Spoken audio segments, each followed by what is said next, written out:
자, 이번 학기는 그 1학기 때 배웠던 현대문법을 바탕으로 이제 고전문법 우리가 일명 뭐라고 부르냐면 중세국어 문법이라고 부르는 이거를 우리가 하게 될 거고 여기에 맞물려서 또 뭐를 할 거냐면 고전문학을 우리가 나눌 건데 고전문학은 일단은 천성원 선생님이 먼저 하실 거야. 그다음에 여기에다가 이제 1학기 때 했던 것을 좀 더 확장해서 현대문학하고 그다음에 독서 읽기 파트를 하고 장문은 합법과 장문은 아주 조금만 나눌 건데 일단 고전문법을 내가 하고 현대문학 일부 내가 하고 고전문학하고 독서를 천성원 선생님이 하고 나머지 합법과 장문은 같이 나눠서 하게 될 거야. 그래서 요걸 원래는 이게 내용이 어렵고 또 너네한테 그 아주 중요하지만 실제로 이제 또 그 수능을 볼 때 이제 언어와 매체 선택하는 사람들한테 요것 선택한 사람들이 사실 좀 어려워. 그래서 여기를 좀 미리 방학 때 하려고 한 건데 그게 안 돼서 부득이 이제 뭐 그냥 넘어가고 지금 하는 건데 그걸 위해서 필요한 기본 학습이니까 잘 듣고 오늘 여기 공유 화면에서 필기한 거는 카카오 단톡방 우리 1학년 국어원 그 질문방에다가 올려놓을 테니까 파일 보도록 하고 뭐 또 이건 1학기 때 했던 거니까 그래도 어쨌든 잘 들어봅시다. 지금 하는 것은 문법의 기본 단위에 대해서 이번 시간에 몇 가지 설명을 할 텐데 문법의 기본 단위에서 제일 먼저 할 것은 음성과 음향, 두 번째는 음운, 세 번째가 이제 음절, 그 다음에 네 번째가 이게 이제 이번 주에 해야 될 가장 중요한 내용이 요거야. 형태소. 뭐 수업에서 내가 1학기 때 수업했던 반 부분적으로 이제 그 기말고사 했던 거를 설명 한 반에서만 내가 얘기를 했는데 형태소만 알면 사실 우리가 수험생으로서 문법의 절반을 우리가 알고 있는 거라고 이야기를 했었는데 그만큼 아주 중요하고 그 다음에 형태소 다음이 단어 다음에 어절, 그 다음에 구, 문장 다음에까지 우리가 살펴볼 텐데 자 먼저 음성과 음향부터 한번 복습해 보도록 합시다. 음성은 인간의 발음기관을 나는 소리를 음성이라고 불러. 내가 이렇게 손으로 쳐서 내는 건 음성이 아니야. 그래서 폐에서 공기가 목청을 통해서 입안을 거쳐서 입 밖으로 터져 나오는 그 어떤 과정을 통해서 만들어지는 소리들을 음성이라고 부르고 여기가 우리가 학습으로서의 수업하는 수업으로서의 기본 단위는 바로 음성을 바탕으로 한다. 이렇지 않은 내가 만약에 이렇게 낸 소리라든지 또는 뭐 이렇게 이런 소리, 또 동물들이 내는 소리, 뭐 이런 것들은 다 뭐라고 부르냐면 음향이라고 불러. 그래서 우리가 왜 영화나 드라마에서 음향 효과 할 때는 바로 이걸 말하는데 이것은 자연이나 사물에서 나는 소리를 말한다.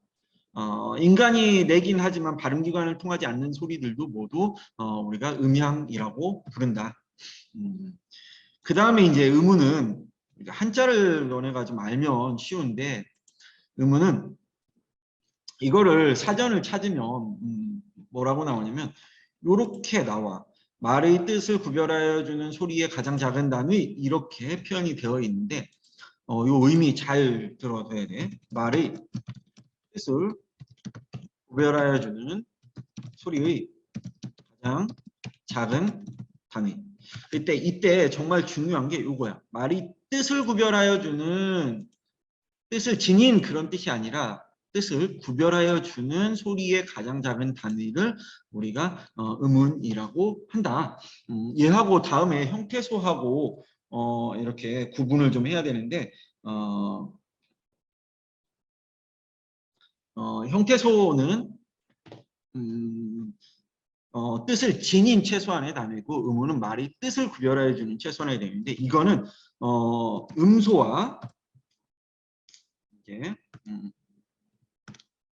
운소로 나뉘게 돼. 아마 수업 시간에 이미 하셨을 텐데 음소는 우리가 뭐라고도 했었냐면 분절 의문이라고 배웠었고 분절은 마디를 나누어서 표기할 수 있다 그런 뜻이야. 반면에 운소는 마디를 나누어서 표기할 수는 없다.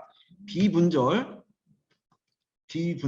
나누어 쓸 수는 없다 그런 뜻인데 음소는 말 그대로 마디를 나누어 쓸 수 있는 그런 의문의 일종으로 모음과 자음을 말해.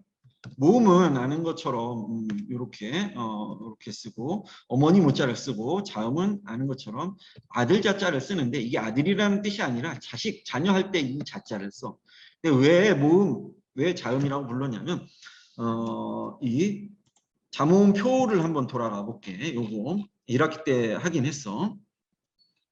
여기에 보면 자모음표를 보면 자음은 공기의 흐름이 폐에서 목청을 통해서 입 밖으로 퍼져나가는 그 공기의 흐름이 어딘가에서 방해를 받으면 만들어지는 소리. 즉 목청이든 입천장이든 혀의 입술이든 뭐 코 안이든 어딘가에서 방해를 받고 만들어지는 소리라면 모음은 공기의 흐름이 방해를 받지 않고 만들어지는 소리야. 그래서 여기를 발음해 보면 아,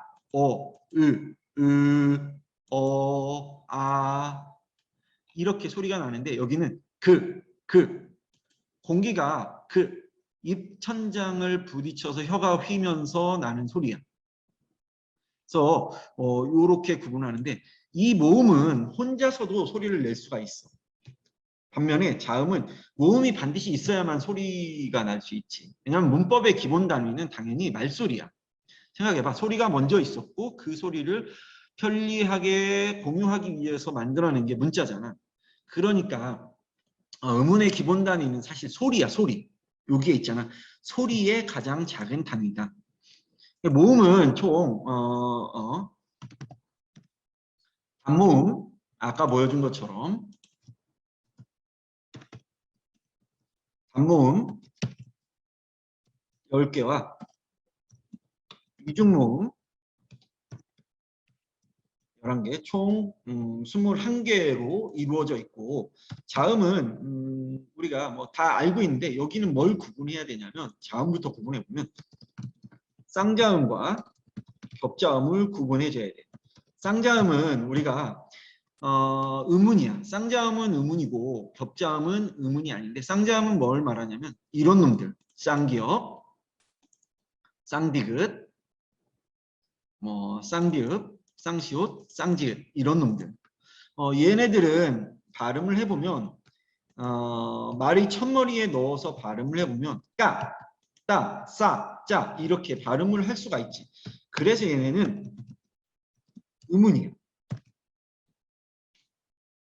소리도 나고 그리고 말의 뜻도 구별되고 반면에 겹자음, 서로 다른 자음을 겹쳐서 쓰는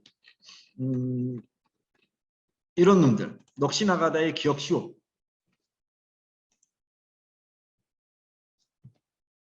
이라든지 또 자리에 앉다의 니은지읒이라든지 이런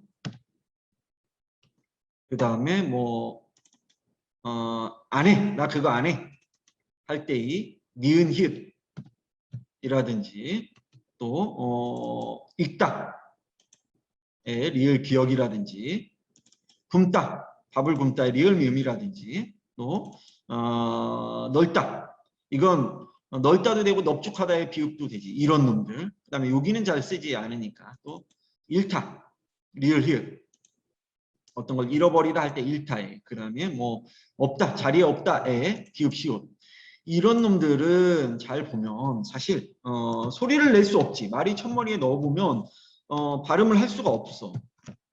그리고 말이 끝에서도 얘네가 발음으로 남지는 않지. 끝소리로. 그치? 그래서 얘네는 음운은 아니다.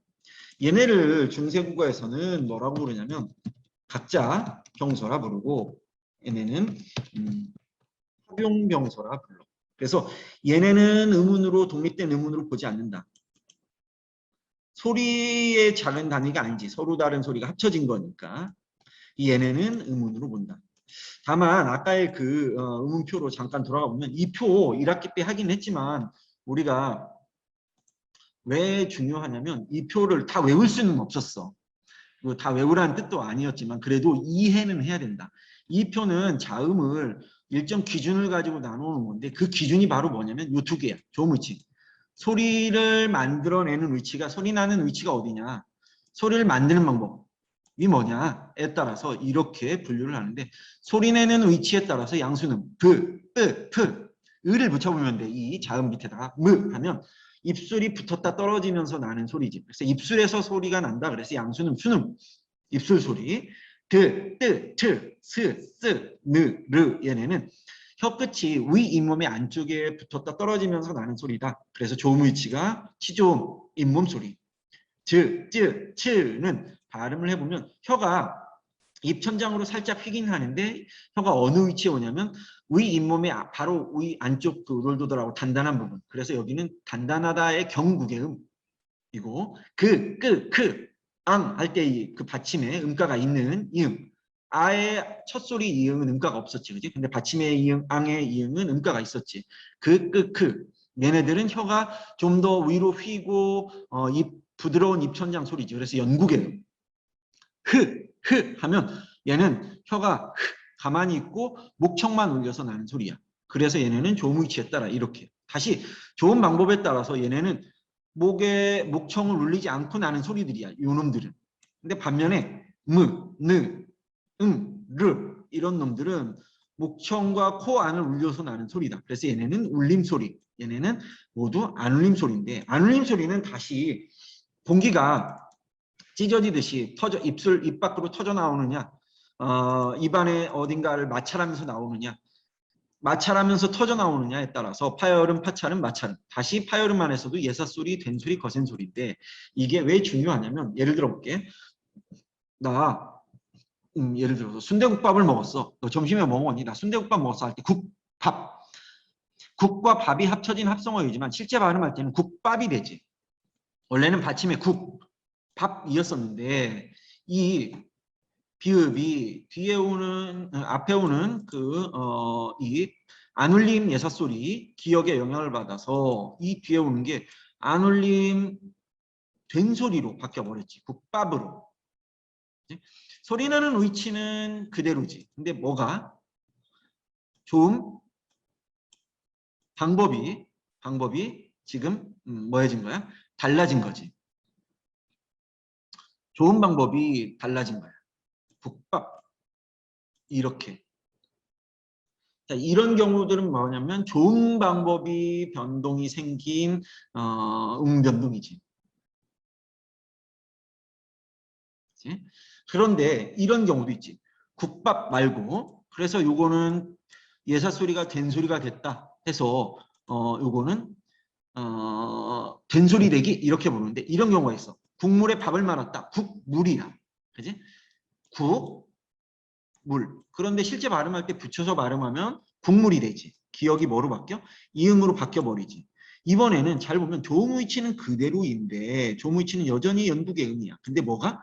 이번에는 뒤에 오는 비음의 영향을 받아서 조음 방법이 뭐가 됐어? 달라졌지. 닮아갔지. 비음의 영향을 받았어. 그래서 얘는 아까 국밥의 밥은 동화가 아니고 얘는 동화지. 동화인데 뭐가 닮아갔다? 조음 방법이 닮아간 동화다.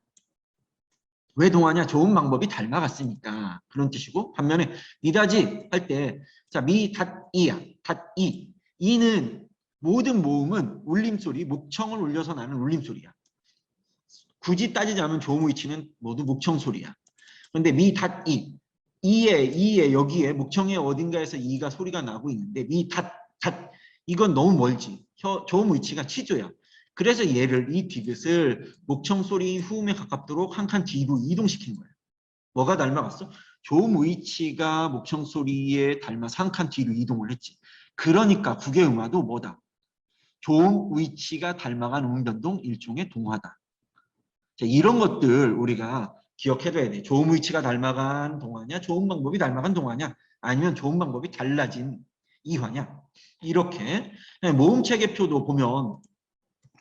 모음체계표도 보면 얘네만 단모음만 모음 체계표에 넣고 이중모음은 단모음을 바탕으로 만들어진 것이기 때문에 이 모음 체계표에는 없어. 근데 여기를 잘 보면 얘를 기준으로 볼게. 얘. 으, 아. 집에 혼자 있을 테니까 한번 발음해봐. 아. 아. 그럼 아. 상대적으로 할 때는 혀가 위에 있고 혀가 중간에 있고 입 전체의 모양에 비해서 아는 혀가 아래에 있지. 그래서 얘를 아 고모음, 중모음, 저모음 혀의 높낮이에 따라서. 근데 얘하고 얘를 비교해봐. 이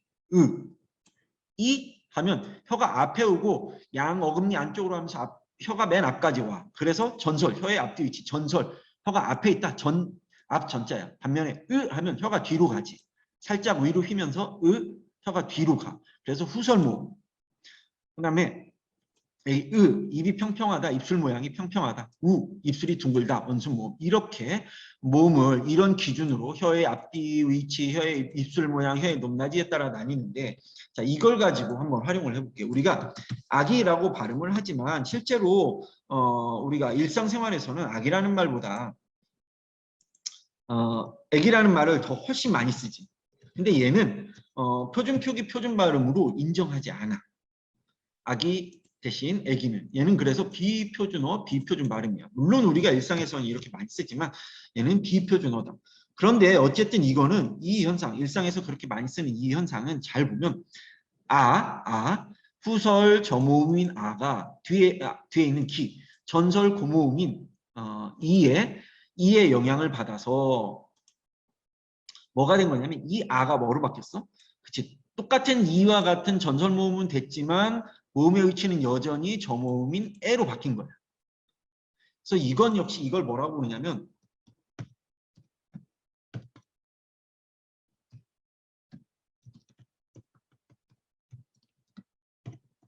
이 모음 역행동화라 부르는데 뒤에 오는 이 모음의 영향을 받아서 앞에 오는 모음 아가 뭐 됐다? 즉 혀의 앞뒤 위치가 닮아간 동화다. 하지만 얘는 표준 표기 표준 발음으로 인정하지는 않는다. 물론 그렇게 써서 굳어진 쟁이, 소금쟁이, 강냉이, 냄비 이런 몇 개의 단어들은 그렇게 이미 널리 굳어져서 쓰이고 있으므로 그냥 표준 표기 표준 발음으로 인정하지만 이렇게 아기, 애기 이런 경우들은 우리가 표준 표기 표준 발음으로 인정하지 않는다. 왜 우리가 죽인다, 죽인다 이렇게 할 때 죽이네 이렇게 발음해야 되는데 사투리 이 경상도 사투리에는 이렇게들 발음해. 쥐기네 또는 쥐기네 이렇게 발음을 해. 여기도 보면 우가 뒤에 오는 이 모음의 영향을 받아서 우가 그치? 이 모음의 영향을 받아서 뭐가 돼버려? 위가 되지. 같은 원순 모음이면서 전설 모음으로 바뀌어버리지. 이것 역시 일종의 이모음 역행 동화인데 이 반모음이 생겨버리는 이런 그 역행 동화인데 이건 역시 표준 표기 표준 발음으로 인정하지는 않는다. 자, 다시 돌아가 보면 요거 모음 자음들 그래서 매우 중요하다. 같이 살펴봐야 되고 운소는 비분절 음운인데 운소는 뭘 말하냐면 소리의 장단 길고 짧은 거 또 고저, 세기 이런 것들을 말하는데 우리가 야 이거 하고 야 이거 하고 야 이거 하고 야 하고는 다르지. 우리가 누구를 주의를 환기하고 경계할 때는 야 하고 세게 부르고 야 이거는 그냥 부르는 거지. 세기에 따라서 뭐가 달라졌어? 아까 말했듯이 말의 뜻이 구별되지. 그러니까 얘도 분명히 의문이다. 하지만 뭐 할 수는 없다. 나눠 표기할 수는 없다. 그래서 비분절 의문이라고 한다. 여기에 한국어에서는 주로 장단, 소리의 장단이 주로 쓰이는데 대표적인 게 이런 거야. 눈에 눈이 들어갔어. 야, 첫눈이다. 하늘 봐. 그랬더니 나 눈에 눈이 들어갔어. 라고 할 때 눈에 눈이 들어갔어. 앞에는 짧고 뒤에는 길게 발음하지. 그치? 앞에는 눈, 이 사람의 눈 할 때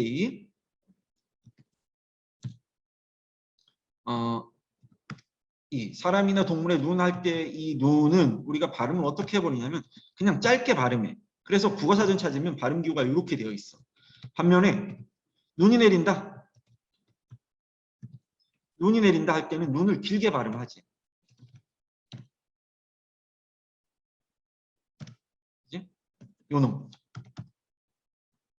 눈이 있나. 그래서 얘 사전을 찾으면 발음 기호가 어떻게 되어 있냐면 뒤에 특별한 기호가 하나 더 붙어 있어. 요렇게 된 위아래로 세모꼴 점이 있는 이게 붙어 있어. 이게 길게 발음해라야. 하지만 우리가 실제 이렇게 쓰지는 않잖아. 그래서 소리의 장단도 음운인 건 맞지만 표기하진 않기 때문에 비분절 음은 운소라 부른다.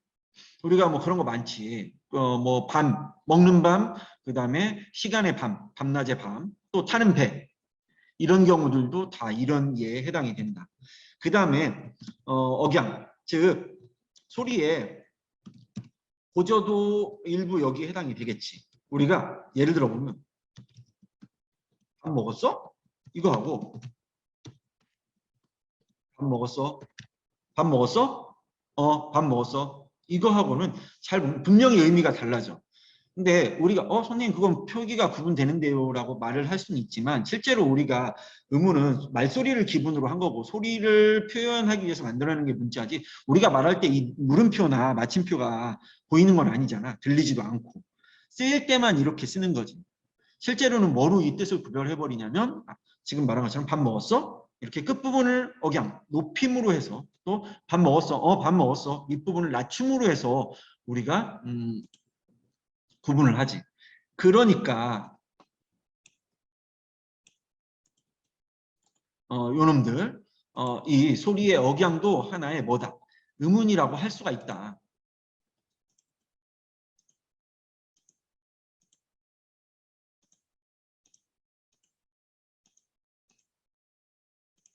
반면에 여기는 밥 먹었어.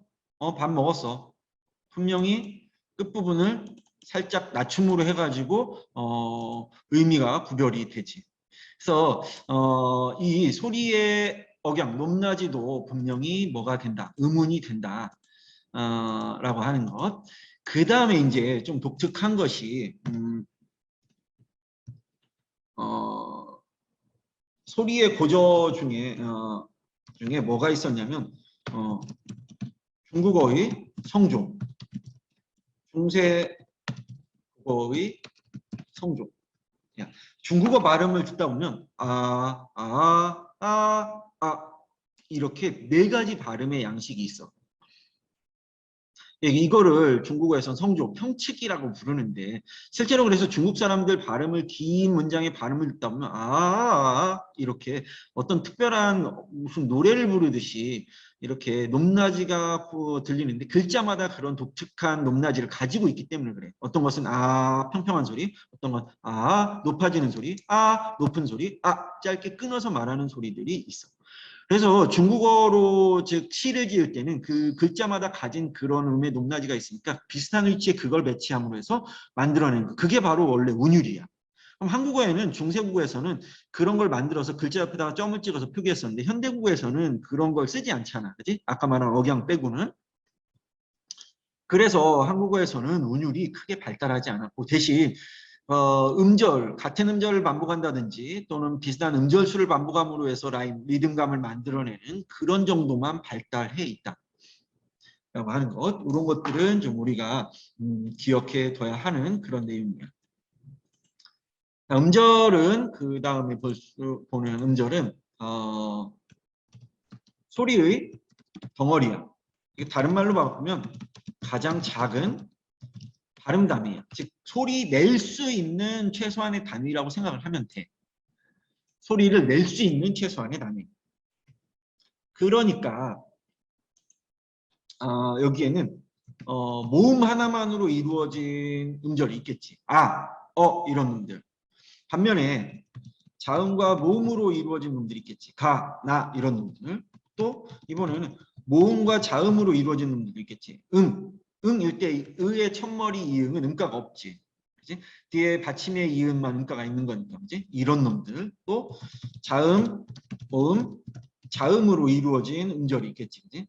예를 들어서 뭐 강 이런 놈들. 근데 갑 이런 놈들도 있을 수 있어. 근데 요 놈은 발음 기호, 소리 값으로 보면 이건 그냥 갑이잖아, 그지? 그러니까 실제의 의문은 값의 실제의 의문은 얘가 의문인 거지. 요 시옷이 하나 탈락해서, 그지?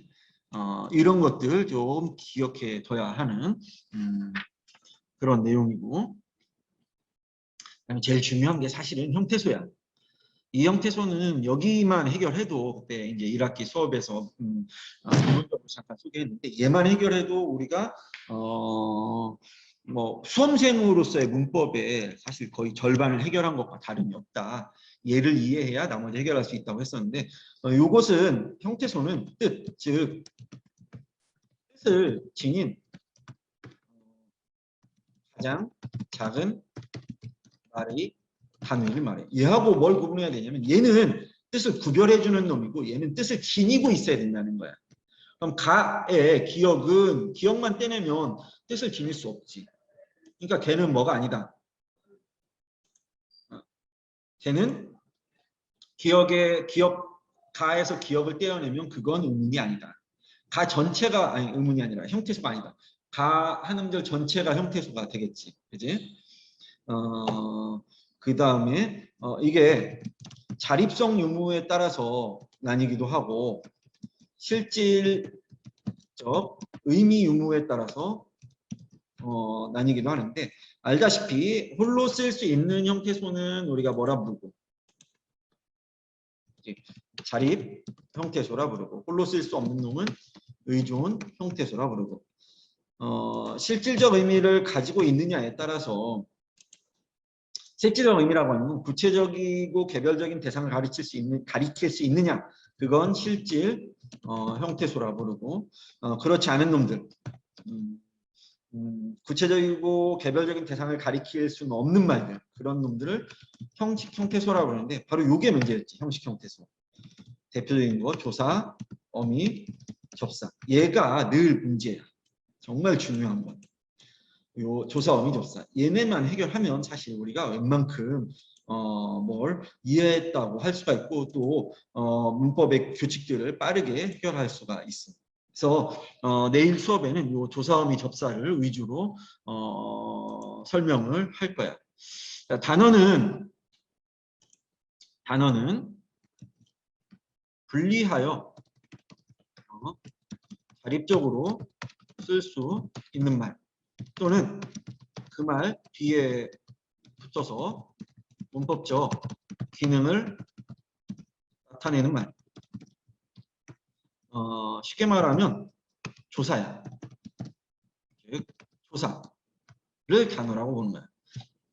자, 단어는 분리해서 자립적으로 쓰이지는 않아.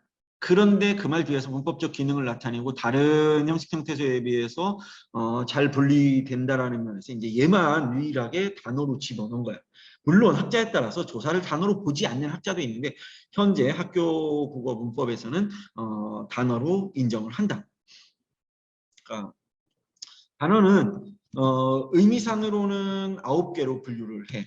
우리가 다른 말의 이름을 나타내는 명사, 다른 말의 이름을 대신하는 대명사, 그 다음에 수량이나 순서를 나타내는 수사, 그 다음에 사물의 움직임을 나타내는 동사, 사물의 성질, 모양, 상태를 나타내는 형용사, 그 다음에 주로 체온을 꾸며주는 관형사, 그 다음에 주로 용언을 꾸며주는 부사, 그 다음에 사람의 어떤 감정이나 생각 따위를 직설적으로 나타내는 말, 감탄사, 그 다음에 다른 말이 뒤에 붙는 조사, 총 9개의 구품사가 있다. 반면에 이걸 기능상으로 분류를 하면 이게 이제 복잡하니까 나누어서 봅시다.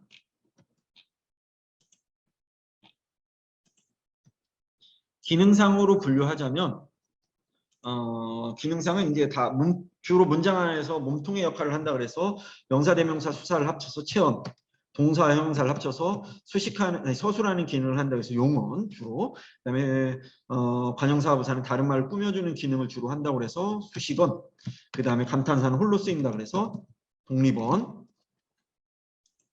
그다음에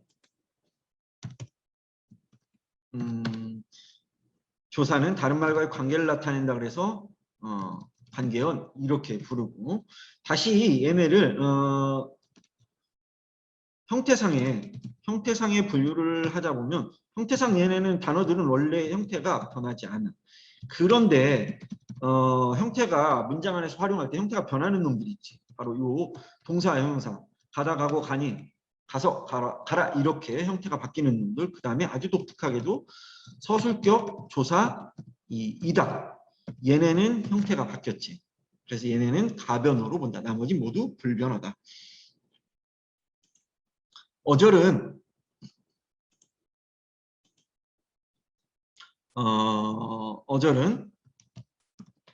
말을 할 때 붙여 발음하는 단위를 말해. 대체로 띄어쓰기 단위와 일치한다. 문장으로 보면.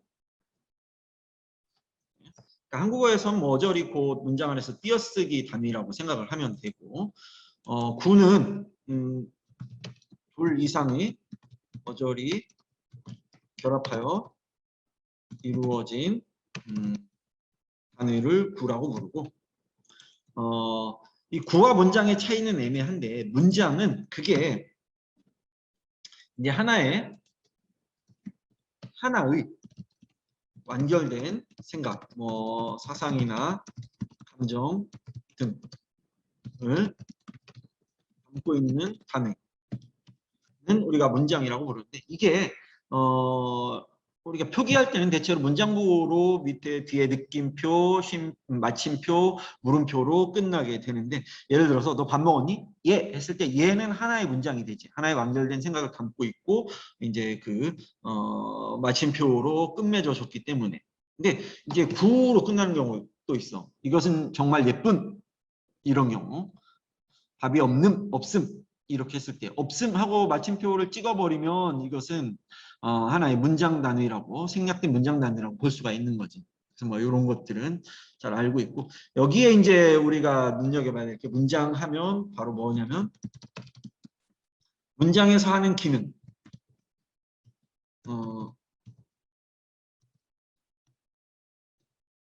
문장 성분은 단어 또는 단어 플러스 단어가 결합한 것을 문장 성분이라고 부르는데 이게 또는 문장의 다른 문장의 문장 성분이 되는 경우도 있었지. 그렇지? 아는 문장, 안긴 문장처럼. 문장 성분은 뭐 이렇게 주어, 목적어, 보어, 서술어. 그 다음에 이제 뭐 우리가 알고 있는 것처럼 독립어. 이런 경우도 있었고 뭐 여러 가지가 있는데 그런 것들을 우리가 뭐 예를 들어서 관용어, 부사어 이런 놈들을 문장 성분이라고 하는데 얘하고 문장 성분인 얘하고 특히 관용어 부사어하고 이 관용사 부사하고 착각하면 안 되지. 관용사와 부사가 관용어 부사어로 쓰일 수도 있고 이렇게 단어와 나의 책처럼 나의 단어와 단어가 결합해서 관용어가 될 수도 있지. 그때는 대명사하고 조사, 품사로는 문장 성분으로는 나의 어절 전체가 관용어로 쓰인 거지만 이런 것들은 우리가 좀 구분해서 이해를 해야 돼. 자, 여기까지가 이제 오늘 해야 될 문법의 기본 단위에 대한 학습이야. 요거까지 보고 내일은 여기 형태속 파트만 좀 더 집중해서 설명을 하도록 할게. 요 형태속 파트를 해야 우리가 고전문법의 그 내용들을 좀 더 잘 이해할 수가 있고 또 우리가 배웠던 현대문법들 우리가 아직 다 안 배운 부분도 있는데 그런 것들을 잘 이해할 수가 있어. 그래서 내일은 좀 더 집중해서 들어두도록 합시다. 자, 오늘은 여기까지 합시다. 자, 인사 안 해도 되니까 다음 수업 나가서 다음 수업들 준비해라.